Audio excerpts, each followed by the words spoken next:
Hey guys, welcome back to another Wuwa video, and today we're going to be doing a quick tier list on which characters got buffed the most in 2.0. As you know, with every new version, especially a prefix version like 2.0, 3.0, 4.0, big changes are made to the game, including new content added, new systems, and even new equipment selection. Therefore, I'm sure a number of people are asking who got buffed the most or who got changed the most, whether it be they were in a good spot before and then they got better, or if they're in a bad spot and then something happened that put them in a good spot. Whatever the case, this video is going to be going through every single character from version 1 to 1.4 and then talking about what got changed with them to then give you an idea of if they're in a better place or not. I should clarify that this does not necessarily mean that, like for example, if I put a character in substantial buff, that they are now top tier. It just means that where they were before in relation to where they are now is, as the tiers imply, substantial buff, good buff, they got something, or they didn't get changed at all. I do plan on making a formal tier list later down the road. It's just that at the moment, the version just came out.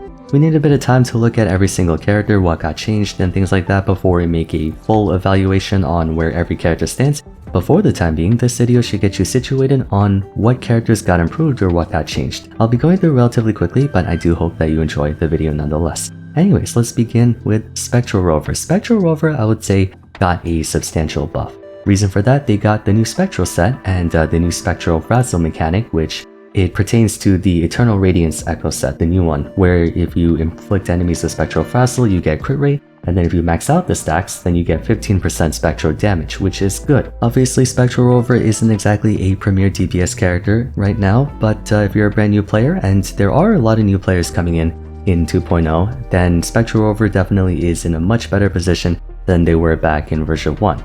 Same applies to Havoc Rover. Havoc Rover is going to be either in good buff or substantial buff. I'll put them here for now. Havoc Rover specifically got access to 2 more sequences. So back in 1.4, you can only get them to S3, but now you can get them to S5, and that does help a decent amount compared to where they were before. Not just that, but they do have access to Rocha. Rocha, we'll talk about her in just a bit, and she is a good support for Havoc characters. Not to mention, there's also the Midnight Veil set, which is the Echo set that gives you bonus Havoc damage when you swap out to the next character. So they got overall a good slew of buffs. I'll probably put them over here, give or take, because they do matter a lot. So overall, Rover is, they're doing pretty good. They're not exactly top tier, but the buffs that they received in 2.0 definitely do elevate their standings.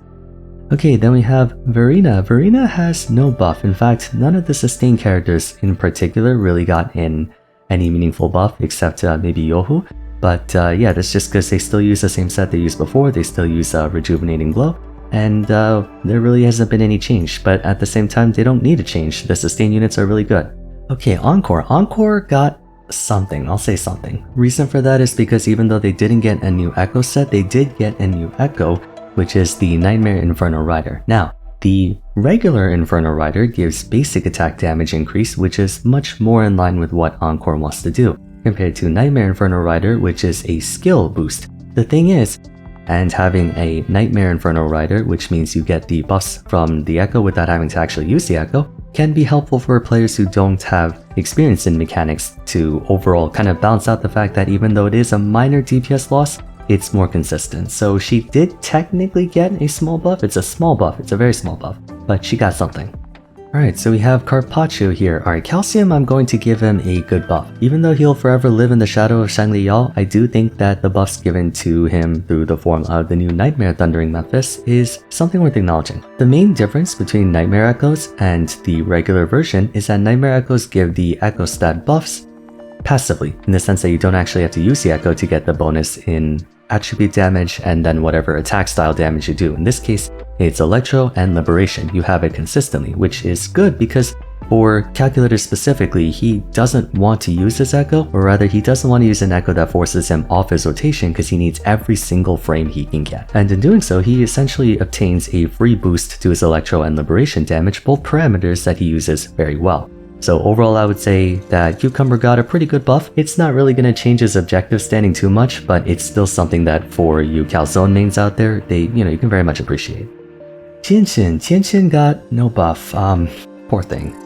She really needs something. I mean, no Echo set will really help fix the defects within her kit. They'll have to just kind of revisit her. As you can probably remember from my Why No One Plays Tianqin video, that she's got quite a few internal problems, but unfortunately 2.0 didn't do anything for her. Ling Yang is gonna be, I'll say he got something. Okay. Frosty Resolve boosts glacial damage and skill damage, which is more appropriate for Carlotta obviously, but technically speaking it works for Ling Yang because Freezing Frost is kind of difficult to use, or not difficult per se, but it's not the most accessible echo set out there, and Lingering Tunes is also not the most optimal echo set out there either, so you can argue it's like a super tiny buff for Ling Yang because even though I'm pretty sure Freezing Frost gives like a marginally smaller increase in damage than Frosty Resolve is easier to use, and it's also the echo set that you should be farming a bit better because there's also better main echoes to use for Frosty Resolve compared to Freezing Frost. If we're being technical about it, Ling Yang did get buffed. It's just really small. Oh yeah, one more thing. He does still take advantage of the skill damage bonus because more optimized rotations make more use of his skill than his basic attacks. So generally speaking, if you're like a brand new account and or you have not farmed an echo set for Ling Yang yet, then I would prioritize Frosty Resolve just because it's also something that Carlotta uses. Okay, so GN is going to be, I'm gonna say probably he got something. GN still uses the Sierra Gale set, right? He still makes use of that. However, he did receive the Summon Monkey. But then again, there is sort of a, not really a debate per se, but there's like an ongoing thing with the Transform Monkey versus the Summon Monkey. So obviously, GN being an on-field hyper carry, he wants to do his own attacks more than whatever the Echo is going to do. That being said, the Summon Monkey does less damage than the Transformation Monkey, and it also generates less energy. So I believe if you put the two of them together, assuming you do cancel the transformation properly, the Summon Monkey contributes overall a bit more DPS at the cost of less energy generation. So if you have more energy in your Echo substats, then you can probably go for the Summon Monkey and you'll be fine. But if you don't, then there are still arguments you can make to use the regular Transform Monkey. That being said, it's still something. It's a quality of life improvement. Like if you're not too big into getting optimal rotations and you just want an easy summon, then it works. So GN got something. You could argue if it's good buff or he got something. I'm gonna say he got something. It's a net positive. Yinlin got a... She got the new Echo set, the Empyrean one, which is the bonus coordinated attack damage, and she's all about coordinated attacks. Plus, the Nightmare Tempest Mephis can also be built into the Empyrean set, as well as Hecate, so she got overall a brand new Echo set and good main Echo, so she does a lot more. It puts her more into like a sub DPS role, which is exactly what you want to do for her anyway, and before that she had to use Void Thunder, which was more of a main DPS thing. Actually, that's not true. Some Yinlin players go for Moonland Clouds, but if I had to choose between Moonland or Empyrean, it's definitely Empyrean, so Yinlin got a pretty substantial buff. Qinxi got nothing, but she doesn't need it. She's a broken character, so she's fine. Changli got a good buff. Changli got the Nightmare Inferno Rider, which compared to the regular Inferno Rider gives skill damage boost, and she's skill damage based. Not to mention it is passive, so you don't have to use the actual main Echo to make use of the stats. So overall, it's a good buff for her. Shangli Yao got a big buff, I'll say. He got a substantial buff because Nightmare Thundering Mephis is great for him. It gives him everything that he wants to get, and you do have to use a charge attack before you cast the Liberation, which is a little inconvenient, but overall it is a big boost to him in DPS, purely because you have free stats. That's the main advantage of the Nightmare Echoes, like I said before, is that you get the Echo stats basically by existing. Zhe got, I'll say, she got something. Hear me out. So I know when you think of coordinated attacks, you think of, oh, Zhe immediately, right? She's the coordinated attacker, which means you might think she would be over here. Here's the thing though. Compared to Yinlin, Zhe makes very good use of the Moonlit Cloud set already, right? And if you include the Empyrean set, despite the Empyrean set increasing Zhe's damage a lot more, it does come at the expense of losing the DPS that you would provide to the main attacker through Moonlit Clouds. So overall, it is a net positive. It's like a very small amount. I think it's like anywhere between 1 to 2%, which does matter, don't get me wrong. But I think when you're looking at it superficially, it seems like a big deal, but in reality, it's not that big a deal. Still is something though. You should definitely switch Zhe to the Empyrean set when you have the time and resources to do so. Shorekeeper, like I said, sustained characters did not get anything, but they do not need it. She is broken as it is. Camellia got a small buff. She got something. So she herself did not get any buff. She didn't get a new Echo set or anything like that, but her team did. Hey guys, post-editing Vars here.